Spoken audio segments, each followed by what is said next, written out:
Hello and welcome. It's the last day of March 2021, and this is Awaken Wednesday. And welcome. My name is Sarah McLean, and I'm so happy to see you here. I've been meditating with many of you for almost a year, or a little over a year, and we're doing something different now. This is the beginning of the Awaken Wednesday series, and we're starting this series with some friends who were filmmakers or are filmmakers. And the film is called A Call to Awakening. And they're here today. And we're having a 3-session series that will highlight some of the opportunities. And I know some of you have experienced them directly that this time of uncertainty has really given us. We often talk about the silver linings. We often talk about the opportunities to refine our lives. And these filmmakers have done 2 films and they're working on a third that will highlight some of the transformation that we can all experience. So I'm really excited that you're here. The way the program is going to go is that we're going to show you a short clip, 3 minutes. We've got a few of the people featured in the film today that I'll introduce you to, and they'll be talking about a particular theme. Today's theme is the wisdom of uncertainty, the opportunities that crisis can afford us. And the filmmakers here are Samir and Katie. And Katie Mottram is actually speaking today. She's a British author. And Samir is here. I've met him before. I'm going to let him introduce himself. They're both out of the UK, and where it's beautiful there today. And we also have Dr. Aftab Omar. And so I'm going to let Samir take it from here as soon as we let everyone in. And Samir, are you available to say hello and introduce yourself? Hello, everyone. Thank you for joining us today. I'm going to put you in gallery view so I can see everyone. So my name is Samir. I am a filmmaker. I'm based in London. And I work with Katie and a guy called Julian who helped me produce these films. Just to give you some background, when COVID started a year ago, we discussed creating a film as a response to what was going on in the world. And Katie and Julian introduced me to a number of, let's say, thought leaders in different fields. And what started to happen was actually, I found out that people were really responding in the same way. And certain topics were coming out, like uncertainty, like crisis, like creating safe spaces. And I created a series of films, well, the first 2, at least. And the first one's about individual awakening, and the second one's about collective awakening. And what was coming out was that we are going through an awakening process, collectively and individually. And crisis precipitates this. And Katie, who is a producer on the film and is also a speaker today, has a background in crisis through her work with people who've gone through spiritual awakenings. And the idea is that crisis is an opportunity for transformation. And what we are beginning to see is that perhaps this global crisis is an opportunity for us to transform. So the film is really about a social and spiritual awakening happening around the world, or the 2 films. But today we're going to watch a clip which is actually about uncertainty. And we wanted to start a series where we'd show clips about topics and use some interviewees in the films to start a discussion. And you're welcome to ask questions. So this particular clip is 3 minutes. And after the clip is played, we'll have Katie and Aftab Omar, Dr. Aftab Omar, who are in the film to discuss uncertainty. Just to give you a little bit of background, as I said, Katie has worked with crisis, transformation, and spiritual awakening. Dr. Aftab Omar is a sociologist, psychologist, futurist, and a president of Meridian University, and you can see their bios in the chat. Have I missed anything out, Katie or Sarah?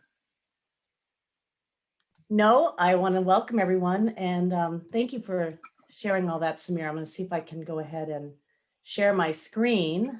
Just give me 1 second here. It worked earlier, and here we go. So would you like to introduce this clip, Samir? Yeah, so basically the big, let's say, topic that came out of all these interviews was about change. And a lot of people in the interviews use the same metaphor, metamorphosis, that we're going through a change, and out of this you can go from the caterpillar to the butterfly, that transformation can be good, and we're in a liquid moment, a moment of change. And so this, in some ways, this clip is one of the most important, if not the most important part of this series. It's understanding that uncertainty is present, not just during COVID, but all the time. And that how we respond to uncertainty kind of defines our space, how we feel. And if we can understand that, we can create more equanimity. So I guess that's all I can say for now. Thank you. That is it. So here's a clip of the film. Let's see if you can hear it.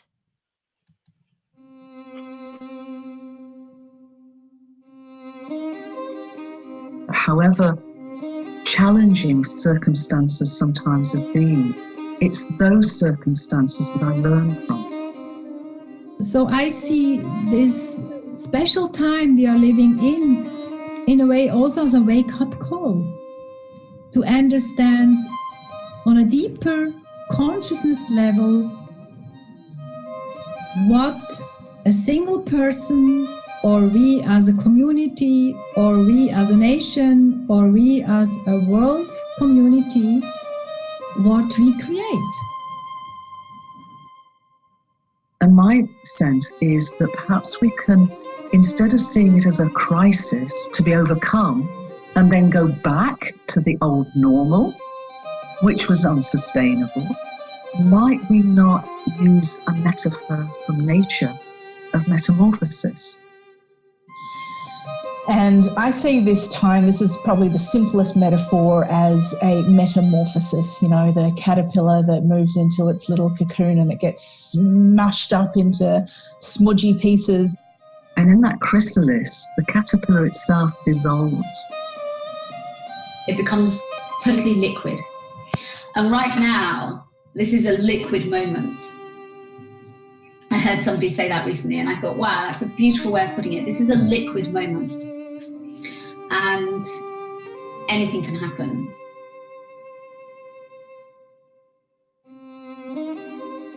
The alchemical map of transformation, which was at first mapped out by alchemists, it was then psychologized by Jung. It would start from the stage of nigredo, which is associated with a black color. And this is a stage of suffering and darkness. It's a state of confusion. And it's a time where old forms dissolve and everything sort of comes into questioning. So nothing can be taken for granted. Even though it's a very despairing state, it is only through this chaos that transformation can only really emerge from. So it's really an essential part.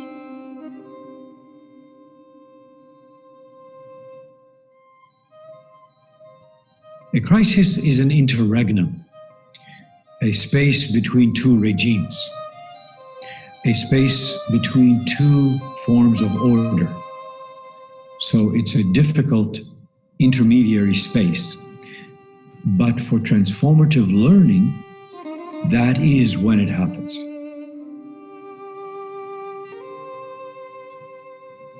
And yet, this in-between, very uncomfortable phase of the great unknown is also the seat of unlimited possibility.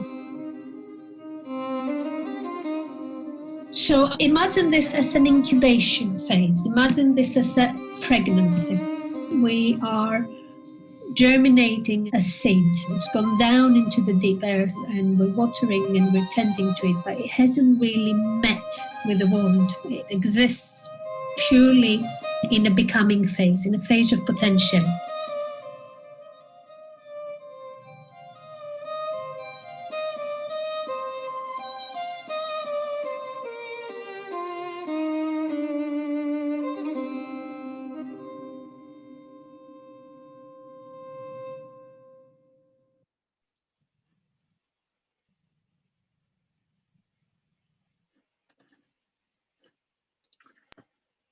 Thank you. Thank you, Sarah, for that. I want to now introduce Katie and Aftab, who, in my experience of them, have both got great contributions to say about the idea of uncertainty and crisis.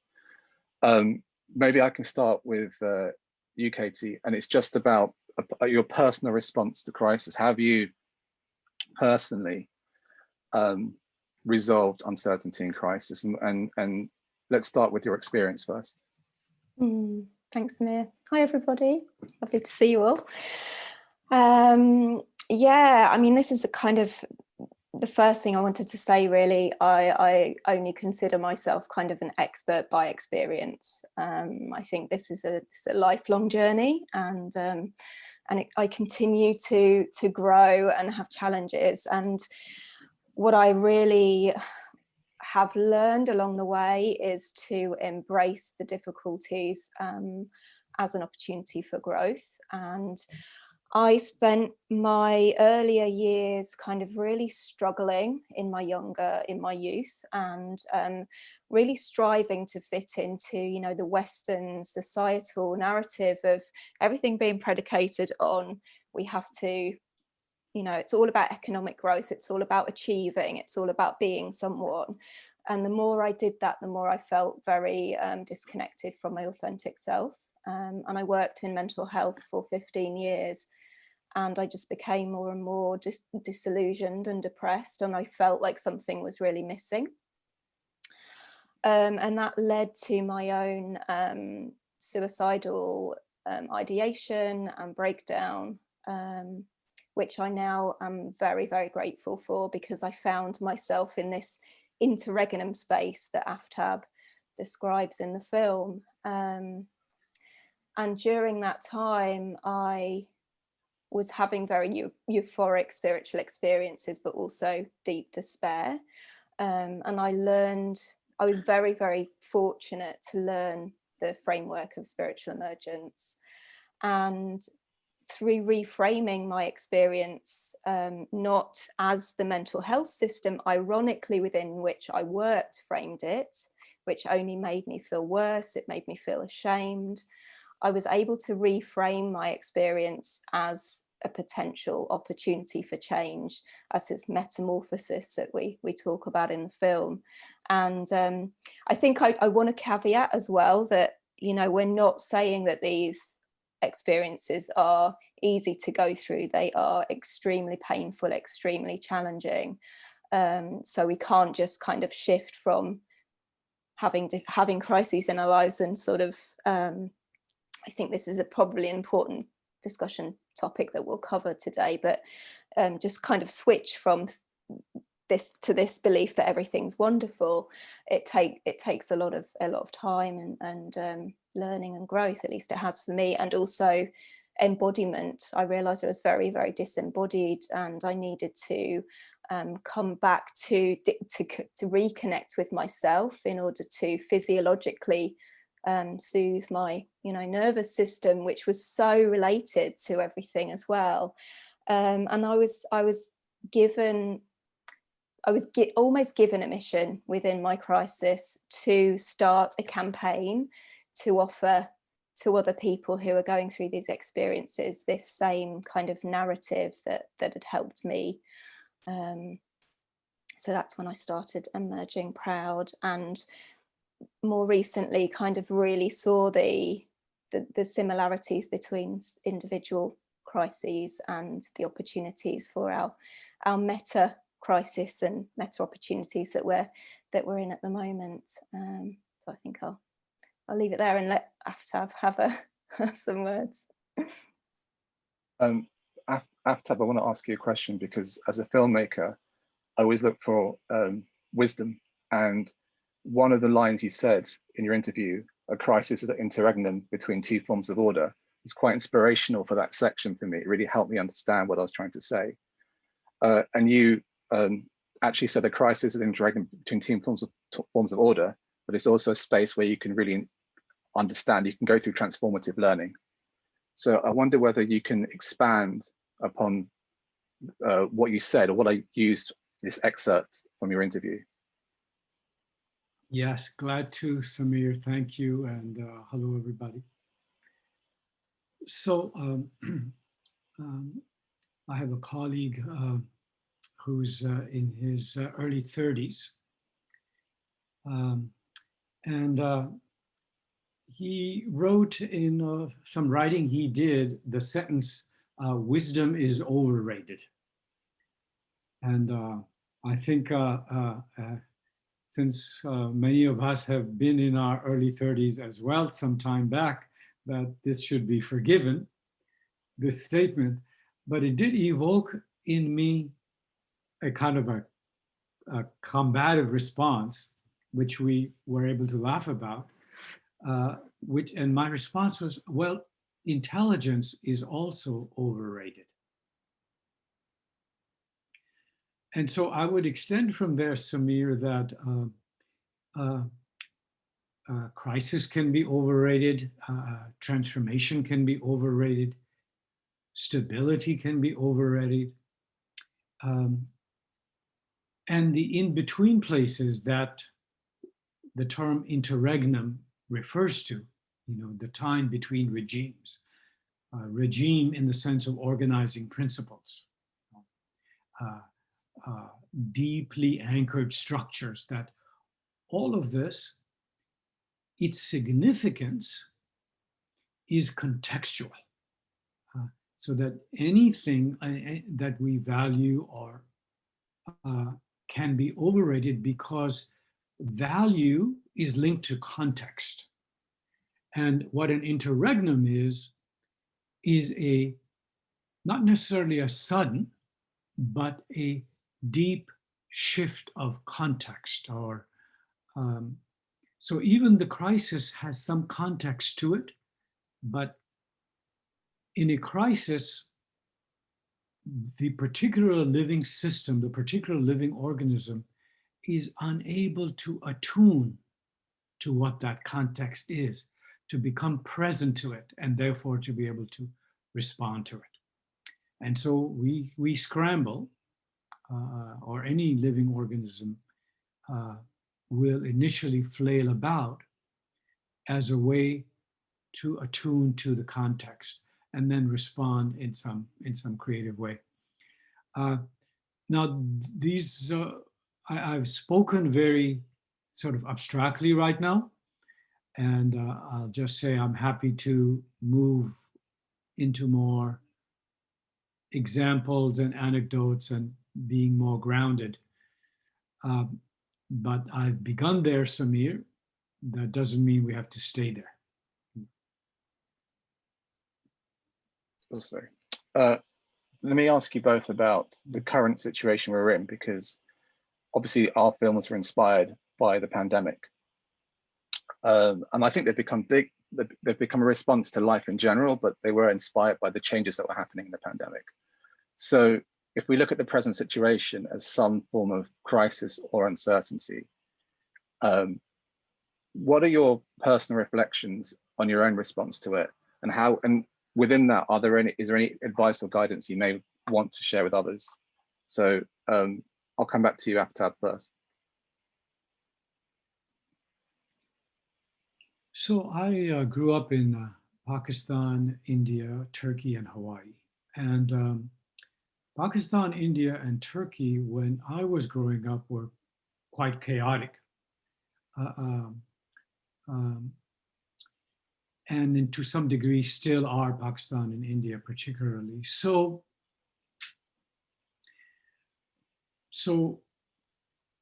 as a individual living organism, my habit sphere was in that context. So compared to people who've been raised in more stable societies, I'm more at ease in chaotic, unstructured environments, right? Because my habit sphere is attuned to that, and that I'm more, living organisms from amoebas on begin to contract when there is a disconnect between their habit sphere and the context. So if I'm placed in a highly structured context, my first reaction is to contract and kind of structure itself, stability itself is disorienting for me.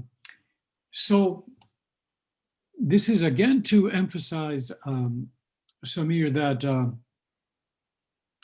chaos, stability, uncertainty are all about context. And one person's uncertainty is another person's party.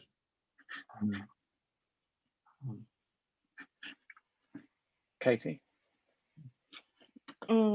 Yeah, it just made me rethink about the reframing after of and our choice of perspectives that we can hold in any situation, and we can choose to hold the most helpful perspective in anyone's circumstance. And yeah, I mean, I've personally been on a bit of a roller coaster with the situation. I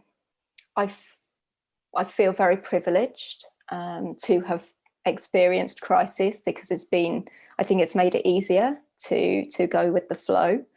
And as you said, Aftab, I'm kind of very used to living with flux and change, so that's not too disorientating for me. But something that came up for me when you asked the question, Samir, was how when I had my own awakening, and something that I hear everybody talk about is when we wake up to the paradoxical nature of the world, and how the way we live in so-called civilized society it's killing, we are killing ourselves, we're killing the planet, we're killing each other, we're becoming more and more disconnected from ourselves and each other, and that's the real madness. And yet we're told in these civilized societies that it's madness having these awakening experiences. So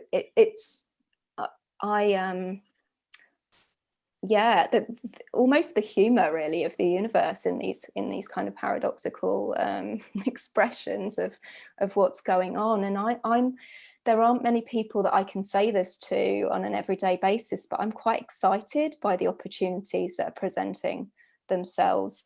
And that's a very privileged lens to be able to look through. And I'm really aware that there are people that are losing their homes, and that there are terrible things happening within the pandemic. But I think for us as a humanity, there are huge potential opportunities to change our ways of being in order to save ourselves and save the planet. And that is what I choose to focus on. I want to give everyone the chance to ask questions. So do you want to maybe write in the chat? Oh, go ahead. Samir, I have a question for Katie, for Aftab, for you, Samir, and for everyone who's here. And I don't know if you want to put it in the chat, but you mentioned, Katie, this awakening. Obviously, the films are called, Call to Awakening. This awakening, can you articulate, can anyone who's had some sort of an aha moment during this past year, would you put it in the chat, or would anyone like to share what that might look like in one's everyday life? I mean, I know you're right, Katie, we're all sort of privileged. We're here, we're obviously alive, we obviously have electricity, we're obviously available to listen and hear and learn and be present. So we're very privileged right here. However, what everyday person like all of us would we experience with this awakening? And I invite you to put your hand up if you know how to do that, or put it in the chat. And if you care to share, Aftab, Samir, or Katie, we'll be meditating in just a few moments for those of you who came for that. But I just wanted to get a sense of that, because for me, this is very exciting, the potential and the wisdom of uncertainty, how it catapults us to evolve.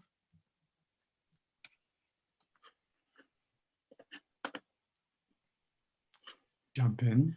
So we know, to take the metaphor of awakening literally for a moment, when we wake up in the morning, most of us, most of the time, are in a in-between state, right? Those first few seconds, sometimes first few minutes, and on a bad day, the first few hours.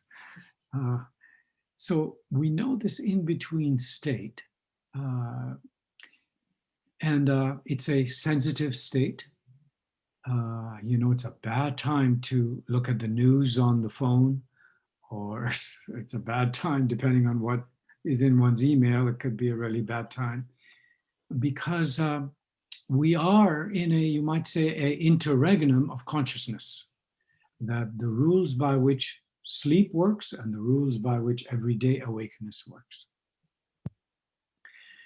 So, and I'm assuming that when Sarah, you used the term awakening, and when Katie and Samir put the word awakening in their film, awakening is a metaphor for a state, a way of being that's higher than the ordinary waking up of the morning, right? So there's some other level of coherence, and we could also say attunement to context, that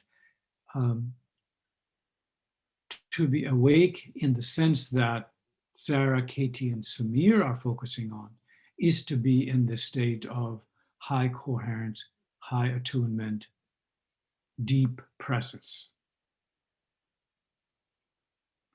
Thank you for saying that. And when you were talking, that is exactly what being, habituated to context is. You have to be right here, right now. One has to be very present. So the mind's habits of the future, trying to figure that out and reclaiming the past, almost have no place in this in-between state, because it's something beyond all that. And I've often said, and I don't know if anyone remembers this, but those moments of just waking up are so precious, and to denigrate them by grabbing a phone and checking your Instagram or your Yahoo News or whatever it is you're looking at is it's an affront to your spirituality in a way. And so I love those ambrosia hours and moments for being very present and very attuned to context, the breathing, the being present, the fact that, even asking the question, what is this in relationship to your existence? What is this body, this breath, this mind, this life? Yeah.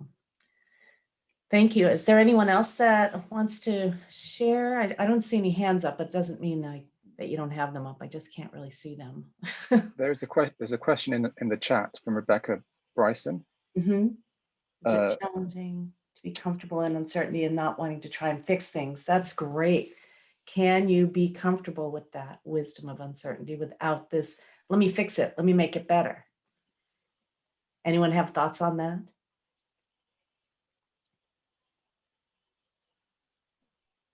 Oh, go ahead. I think this relates to the previous question, actually, because for me, my awakening was absolute, and it continues, but it was absolutely the awareness that I am more than my own thoughts. So I think that being present helps with this, because it's hugely challenging to not kind of, as Aftab said, kind of try and grab for some certainty within this, trying to sit with uncertainty. But I think that it's in that knowing that those thoughts do not have to be me. I do not have to connect with those thoughts. That's where I am able to kind of, and also trust and surrender to the greater consciousness of the universe, because the universe knows way better than I do as a mere human. So that's how I manage.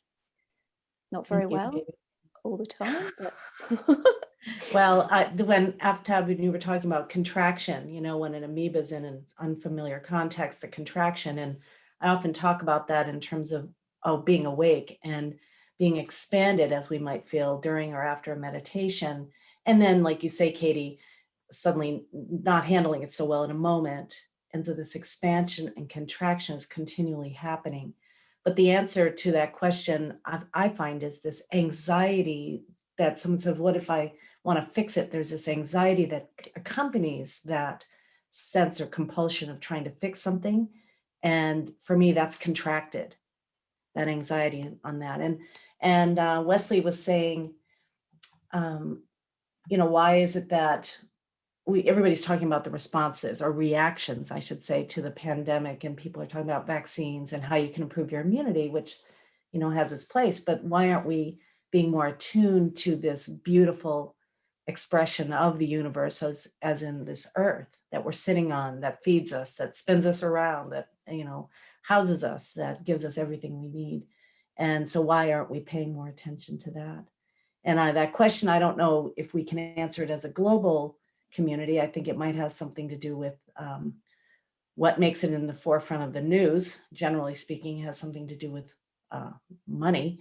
So instead, I think that's a question that each one of us needs to ask ourselves is, why are we not more connected with this earth? Because you can't legislate peace. We've tried. You can't legislate connection to Mother Earth. We've tried with Earth Day. I remember the very first one many, many years ago.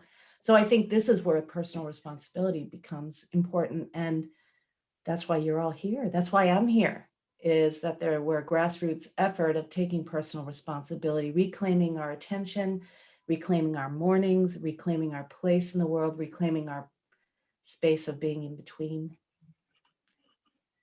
This is what I think. I know you're all muted, but does anyone have anything to add to that? I see some comments in the chat. I think Kim has her hand up. Yes, Kim. I don't see it, but can you unmute her, Samir? Yeah, how do you do this? Sorry. Okay. Yeah. Hi. That's what I was going to say, is what this has truly taught me is I can't save anybody else. And I think we all have that heroic wannabe saving everybody. And we can't change the pandemic. We can't do anything about that.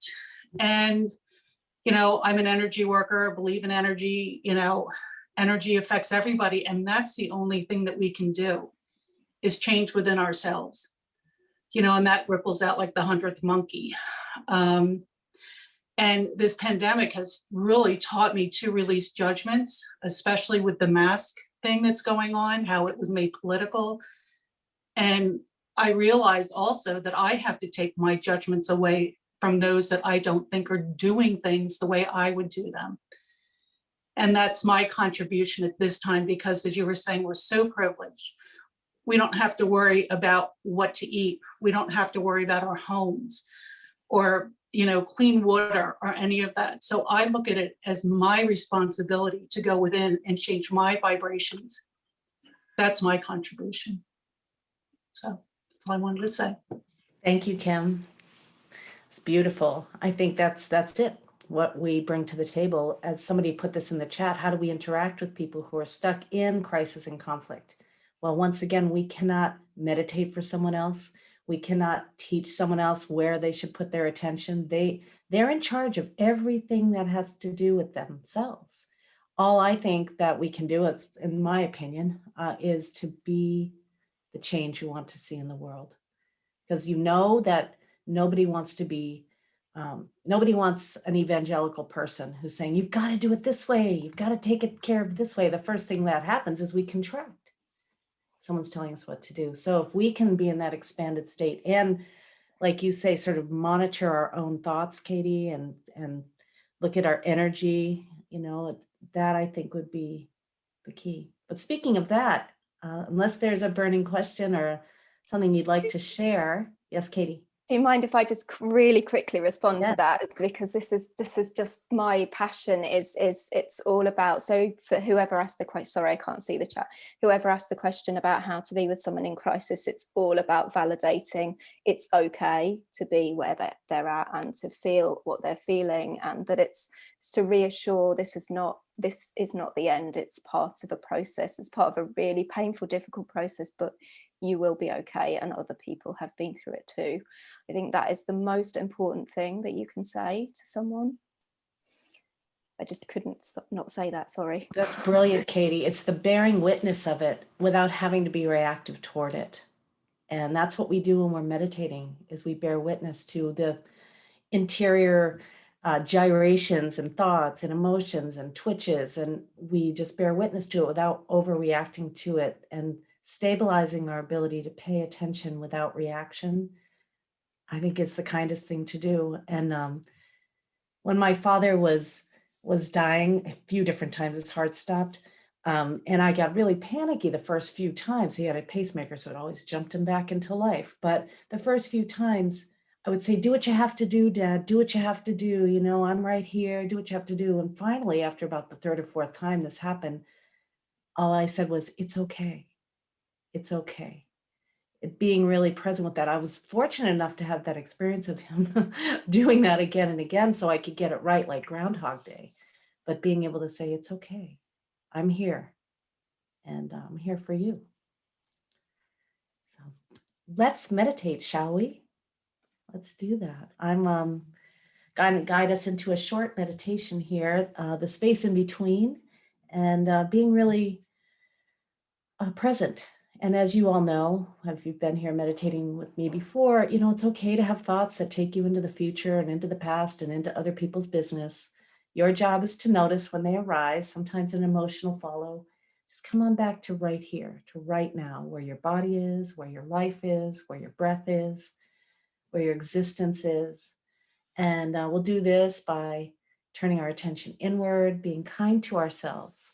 And we'll meditate now for about 12 minutes. So I invite you to close your eyes and get as comfortable as you can, wherever you're seated.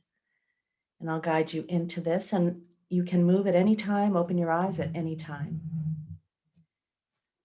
Let's begin by giving ourselves some deeper breaths through the nose.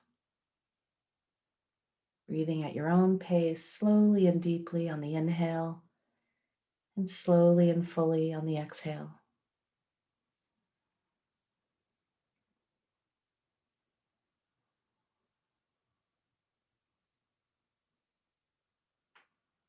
Three long, slow, deep breaths. Send a signal to the body that it's okay to relax right here. And letting your breath return to its natural rhythm and depth.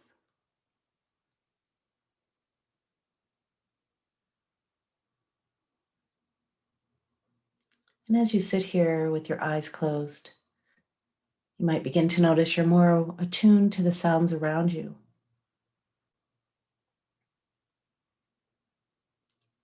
Let's practice welcoming everything, resisting nothing.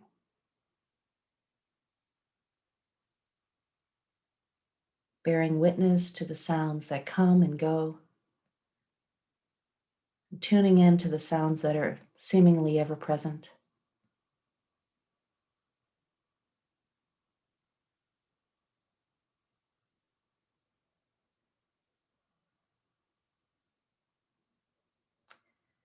Notice when there's a judgment of a good sound or a bad sound.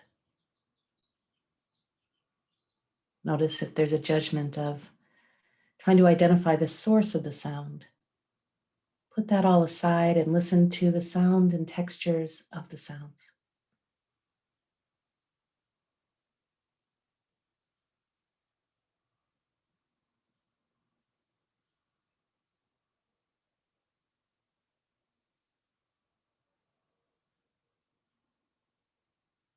Noticing the space in between sounds.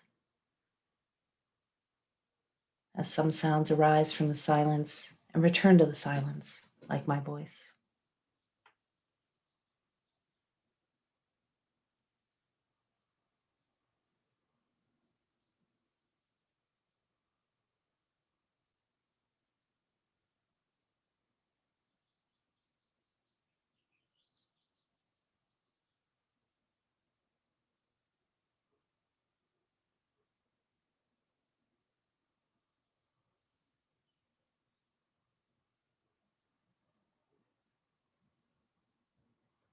Now turn your attention to the one who's listening to that presence that's receiving the sounds, the vibrations.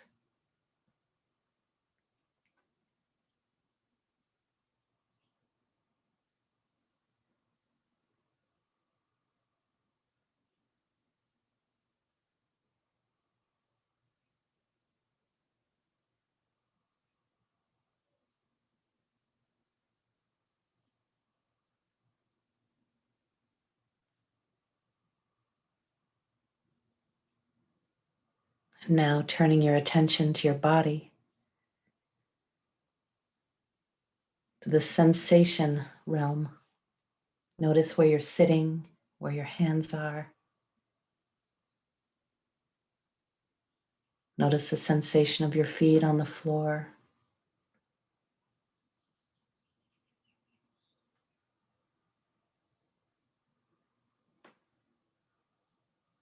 This body is a process.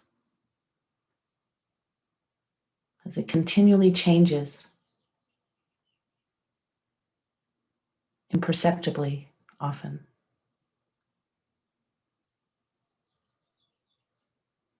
Softening any part of your body that might be contracted or tense.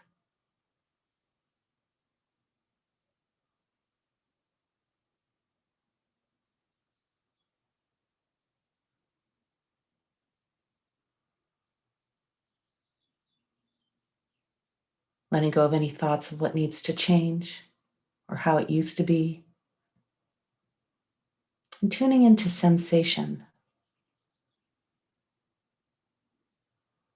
Perhaps the sensation of the clothing on your skin, or the way your lungs fill up with air and empty on the exhale.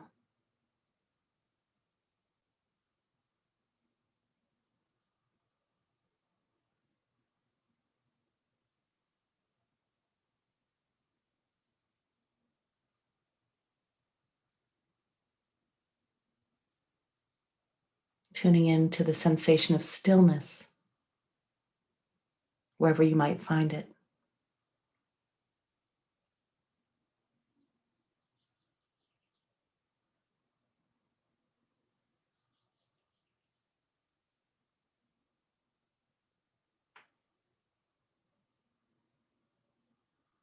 And tuning into the sensation of motion and movement, of vibration and energy as it's expressed in your body.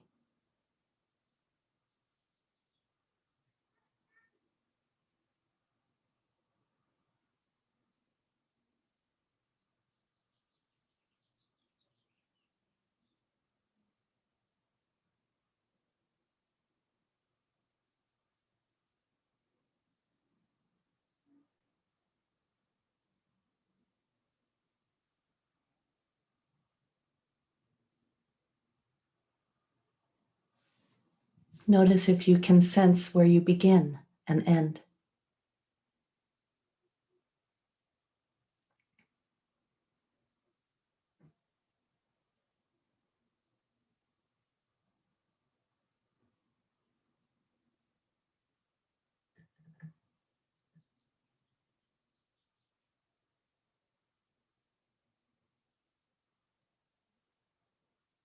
Notice the space between you and the objects in your room or the walls around you.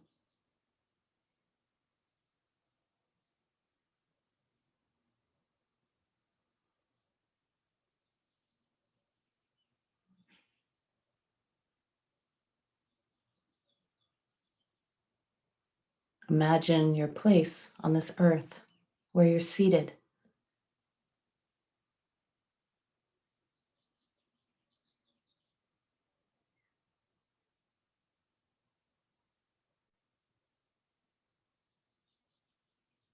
And imagine where everybody else might be in the space between us all.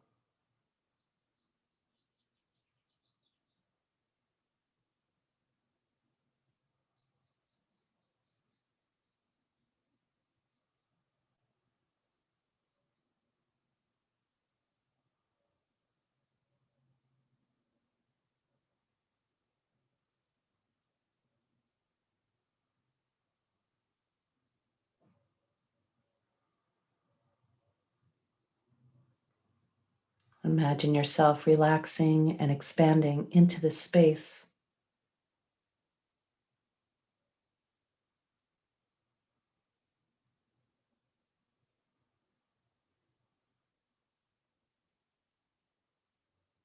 And bringing your attention back to your breath.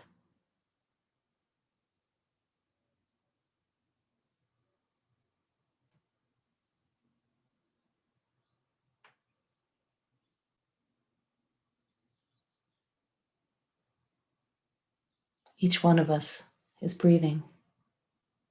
Each one of us is inhaling and exhaling.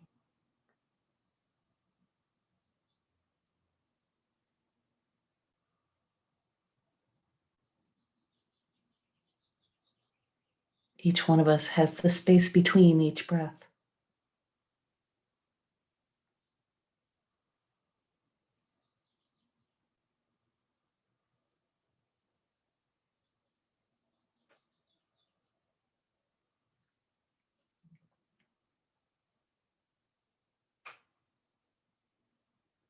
Letting your attention rest on that space at the end of the exhale, at the end of the inhale,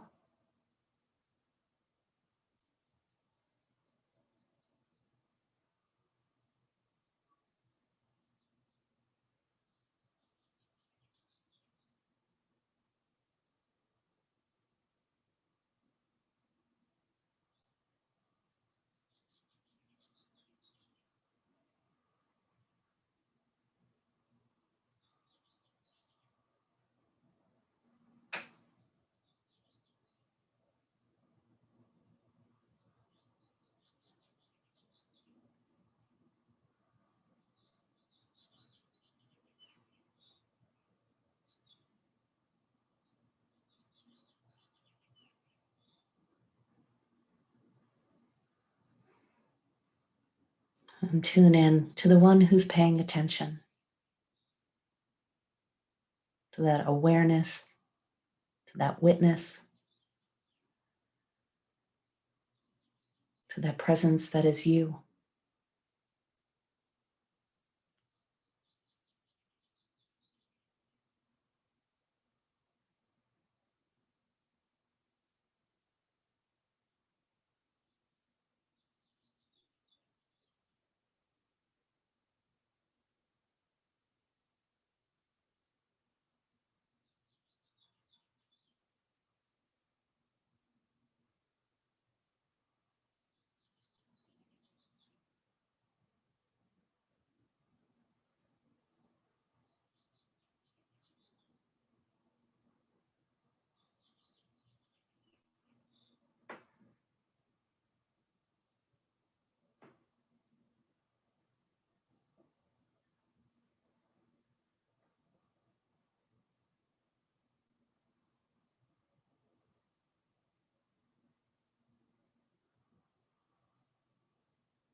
Recognizing that you are compassionate, that you are full of possibilities, that your life has infinite potential. And if the thoughts come to tell you otherwise, just keep asking yourself, who am I really? What is this really?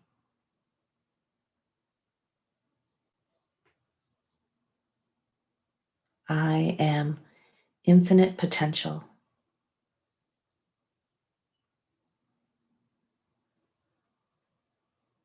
I thrive in the wisdom of uncertainty.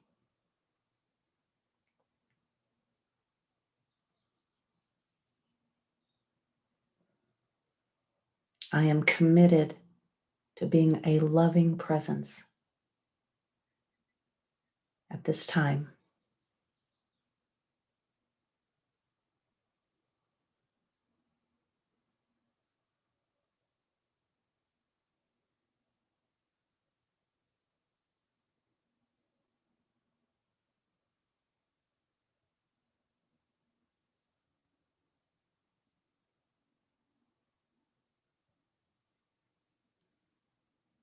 So as our meditation comes to a close, I invite you to sit with your eyes closed for another moment or two,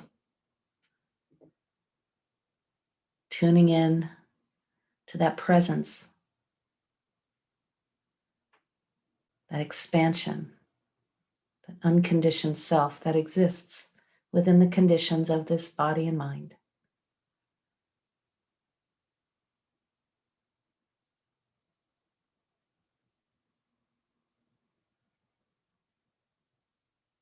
Deepen your breath if you like.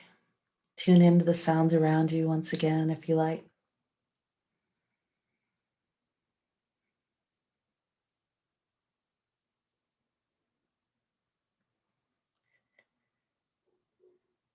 And when you feel like you'd like to open your eyes, you can do that. There's no rush. Do it at your own pace.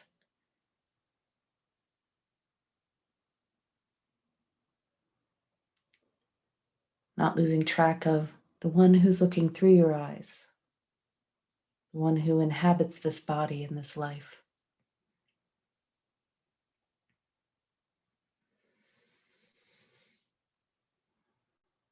I like to close the meditation by putting my hands together and bowing to the love that lives through you as you, that lives through me as me, that lives through everyone as themselves. Remembering to recognize it when I feel contracted or triggered. So thank you for joining me in this meditation. Thank you for being here on our first Awaken Wednesday. I'd love to hear how you're doing, see how you're feeling. That was yummy for me, and I really appreciate this opportunity to be here with you. And Samir, thank you for making this happen. And Aftab, thank you for being here and stirring up these conversations. And Katie, thank you for your deep sharing. And thank you for meditating with us. We're here every Wednesday. I know some of you asked about how to watch those films in their entirety. So Samir will put the link to that in the chat. This is being recorded, so you can listen to this again. It will be on our YouTube channel on McLean Meditation YouTube, so you can just Google that. And maybe some other places, we'll see. Put it on our Feast for the Soul Facebook page as well. So join us here next week, part 2 of the series. And Samir, would you like to share a little bit about that? Yeah, so next week we'll be showing you a clip about safe spaces, how to create a safe space. It leads on to the 3rd week where we talk about trauma, but next week will be about creating this and holding space for ourselves and each other. And there'll be a clip again and a Q&A with 2 new interviewees. Thank you so much.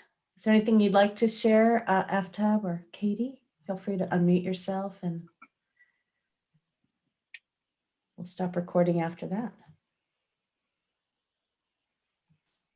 Thank you everyone for being here. Oh, Aftab, can you not unmute yourself? I got him. Okay. Do you want to speak first?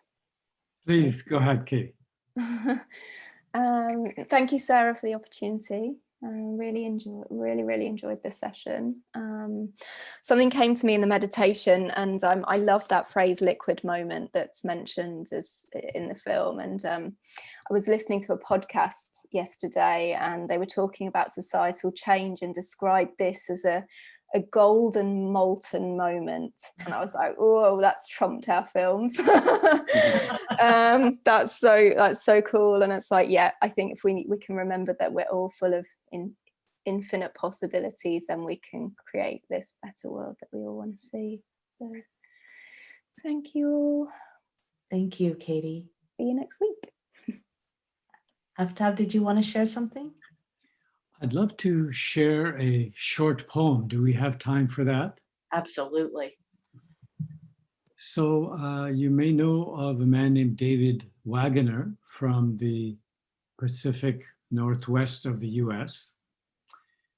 And he has a poem that I have appreciated for over 30 years. And here it is. Stand still. The trees ahead and bushes beside you are not lost. Wherever you are is called here, and you must treat it as a powerful stranger. Must ask permission to know it and be known. The forest breathes. Listen. It answers, I have made this place around you.